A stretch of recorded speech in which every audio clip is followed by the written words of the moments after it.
नमस्कार दोस्तों, आप सभी का स्वागत है आपके अपने YouTube चैनल MS ऑफिस ज्ञान में। दोस्तों, हमने स्टार्ट करी थी बेसिक टू एडवांस एक्सेल की प्लेलिस्ट, जिसमें हमने पार्ट 1 में सीखा था एक्सेल क्या है और एक्सेल क्यों ज़रूरी है हमारे लिए। अब हम इस पार्ट 2 में सीखने वाले हैं बेसिक ऑफ एक्सेल। तो चलिए शुरू करते हैं इस वीडियो को। गाइस, सबसे पहले तो हम ये समझ लेते हैं कि इस वीडियो में हम लोग क्या क्या सीखने वाले हैं।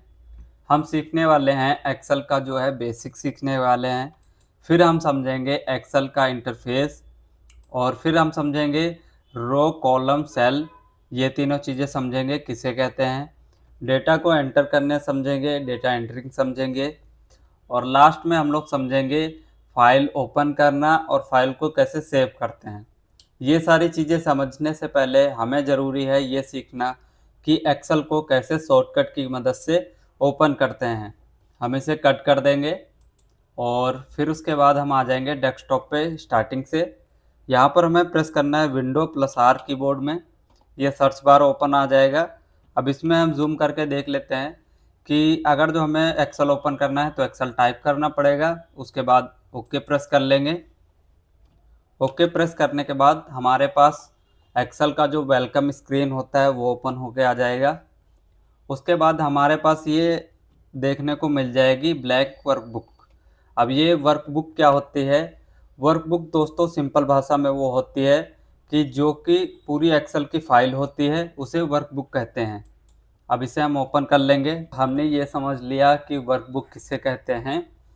अब हम समझते हैं वर्कशीट किसे कहते हैं।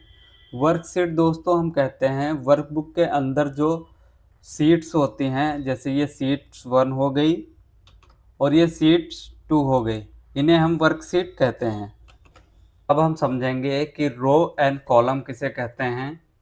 रो दोस्तों ये होती हैं जैसे कि मान लीजिए 1 2 3, जो हॉरिजेंटल लाइन में होती हैं वो रोज होती हैं, और जो ऊपर के साइड पे होती हैं ए बी सी, ये वर्टिकल लाइन में जो होते हैं उन्हें कॉलम बोलते हैं। अब ये दोनों चीज़ें तो हम समझ गए, रो एंड कॉलम। अब सेल जो होते हैं, ये जो छोटे छोटे पार्ट्स होते हैं इनको हम सेल कहते हैं।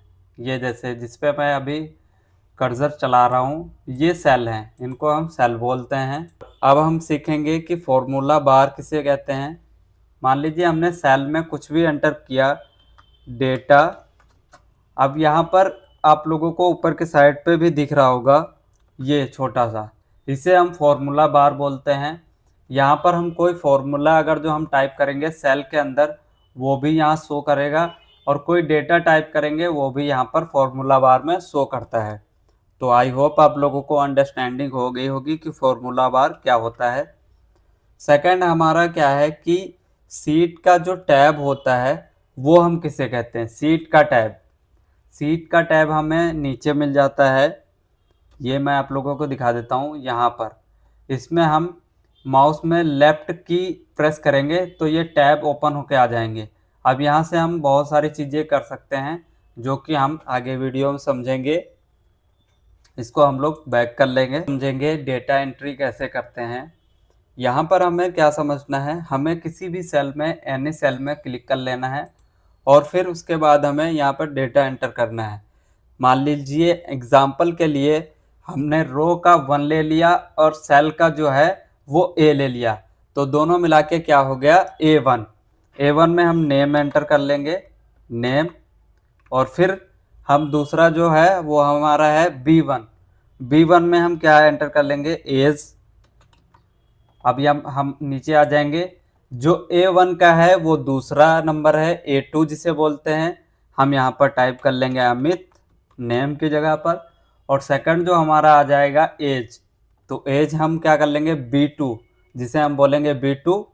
अब हम इसमें टाइप कर लेंगे एज, जो भी एज होगी।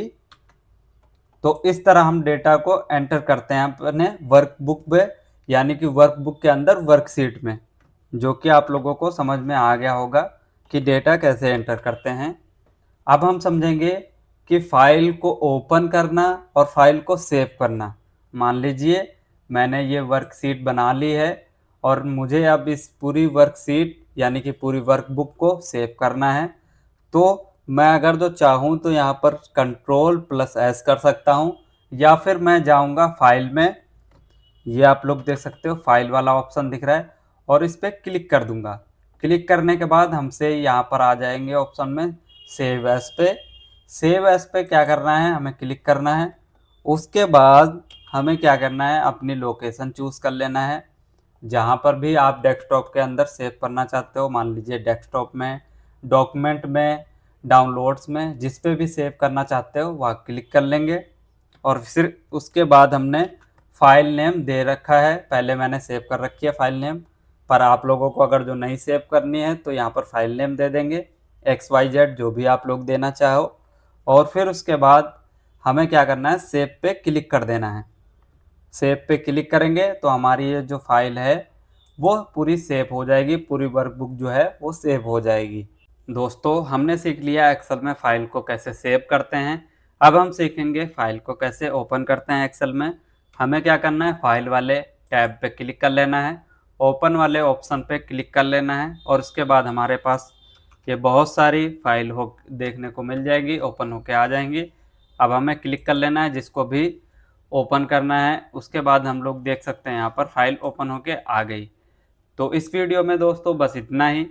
अगर जो आप लोगों को वीडियो पसंद आई हो तो प्लीज़ वीडियो को लाइक ज़रूर करें, और पार्ट 3 देखने के लिए चैनल को सब्सक्राइब ज़रूर कर लें। मिलते हैं दोस्तों अगली वीडियो में।